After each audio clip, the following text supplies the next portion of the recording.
TikTok যে করে অমরকে তো চিনেন।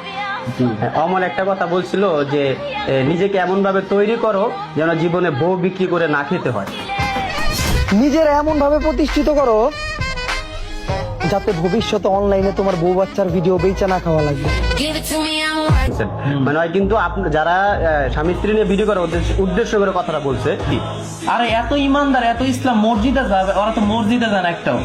ওরা অমর আপনি কয়বার দেখছেন মসজিদে যাইতে? নামাজে দেখতেছি। আরেকটা জিনিস জানাই রাখি, এইটা কিন্তু আমার প্রথম জুম্মা মানিকগঞ্জে। এর আগে আমি কখনো মানিকগঞ্জ আসি নাই তেমন ভাবে, আর জুম্মাও আসে নাই। এইটাই প্রথম রোজা, এটাই প্রথম জুম্মা। এর বাহিরটাই এত সুন্দর, আই থিঙ্ক ভিতরটা আরো সুন্দর হইব। আর আমি শুনছি এই মসজিদের নিচের এরিয়ার থেকে বেশি সুন্দর হলো উপরের এরিয়া। আর আলহামদুলিল্লাহ নামাজটা শেষ করলাম, একদম পারফেক্ট টাইমে আসছিলাম আমরা। আরেকটু দেরি করে আসলে এই নামাজটা ফিরে যেত। এই জায়গায় আমি আমার আজকের জুম্মার নামাজটা শেষ করবো। বন্ধু নামাজ পড়তে যাও, বন্ধু নামাজ শেষ করে মিলাদ শেষ করে বিরিয়ানি